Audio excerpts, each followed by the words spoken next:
Hello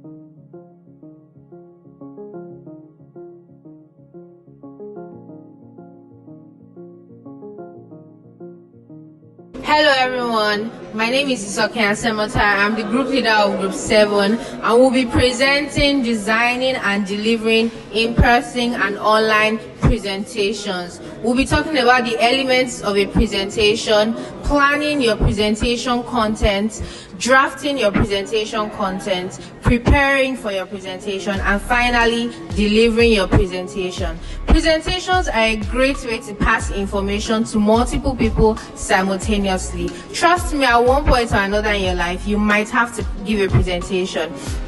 It could either be for an interview, for a sales pitch, at work, or even for a school group assignment or project, just like we're doing now. And the preparation phase is just as important as the presentation phase, because if you don't prepare properly, your presentation is going to be disorganized and it will make it hard for your audience to understand the points you're trying to pass across to them.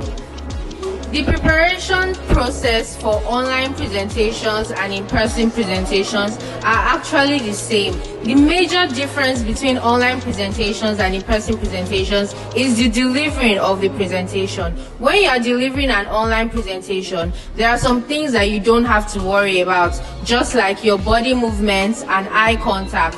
But when you're having in-person presentations, eye contact with your audience is highly important, and your body movement also plays a huge role.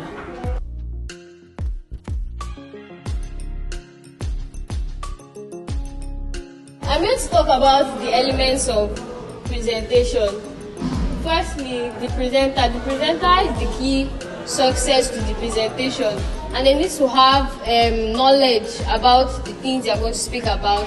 They need to be calm, they need to be confident, and they need to have a good professional appearance. And for the message is the core of the presentation. So for you to have a message, you need to know about the things you are going to say during the presentation. You need to have a knowledge of the message, how you present it, and what you say to your audience. Then you go to the audience. Audience are the people, or a group of people you are talking to during the presentation. You need to know what your audience knows, so that you'll be able to pass the information, like the message you have, better to the audience.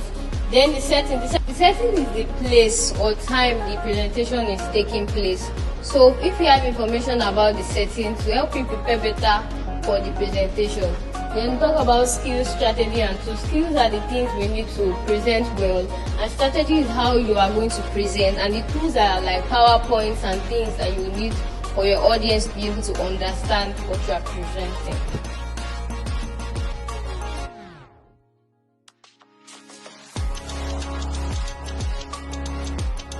Planning presentation content is an essential part of delivering online presentations, and there are different stages to take when you want to plan your presentation content. The first stage is identifying your topic.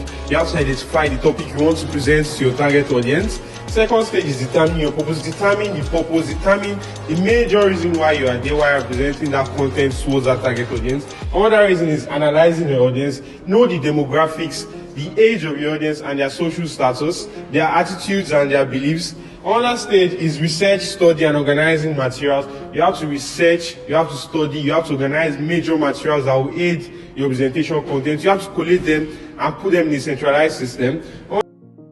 The next point is outlining your key points. The outline shows the navigation of ideas to prepare outline. To prepare outline, you need to write down several points and support and drive your core message and arrange them in a logical sequence, so that each point can naturally and automatically lead to the next one. Also, you also need to organize and support the details we need.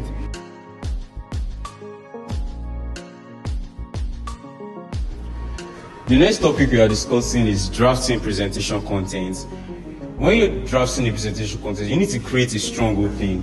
Your opening of a presentation establish rapport with the audience. It brings their attention to what you are talking about, and it engages them and keep their attention glued to you. To keep their attention, you have to throw an intriguing question, bring on controversial statements, or drop short motivation that are in relevance to what you are presenting. The next thing you need to do is to develop your key points. When you develop your key points, you need to state more details on what you discuss now, but the details must be clear and must be correct and precise to what you are presenting. To make sure of this, you can put in a story or use statistic stats that are going to back up your presentation. Lastly, you need to keep to a format that you're going to use. In the idea of you using a PowerPoint, you have to make sure the slides you're using fully describe the details of what you're talking about. It must be brief and precise on the key points you're talking about in your presentation.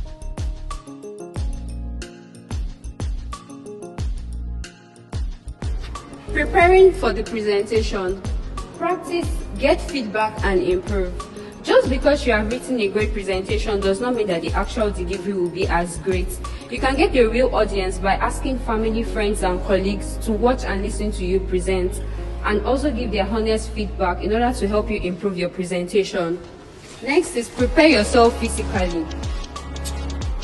Before your presentation, you can eat well in order to be physically sound and energetic. Pick out appropriate clothing for your presentation, and also take out time to rest a day before your presentation. Then the last part, double check your materials.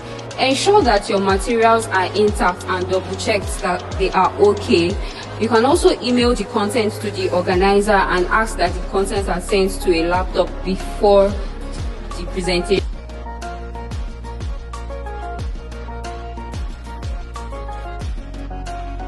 Delivering the presentation. Delivery is a vital aspect of our presentation, and I'll explain some of the key points in delivering a presentation effectively. 1. Connect with your audience. Face your audience and use eye contact to maintain and build connection with your audience. 2. Timing. Timing is a way that can greatly impact the effectiveness of the communication. Proper timing can help to captivate the audience, while a wrong timing can help to disinterest the listeners and can also create a lackluster presentation.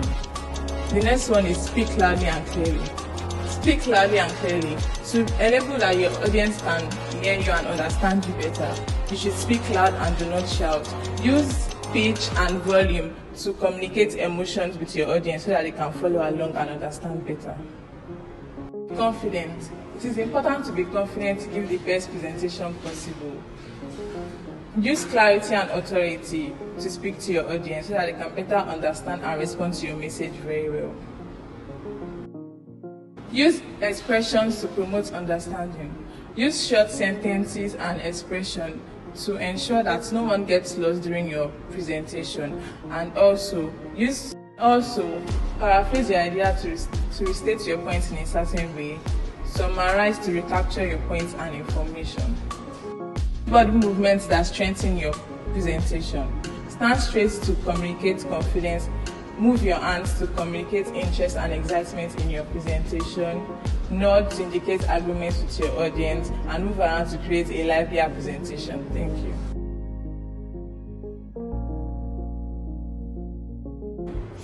So in conclusion, giving a presentation is not something that will be considered hard or tasking or something that would just be for extroverts. Anyone can give a presentation. All you have to know is you have to prepare adequately in order to give an effective presentation. Now that you know all of this, you have to practice and practice and practice. Practice is one of the key points when it comes to giving an effective presentation.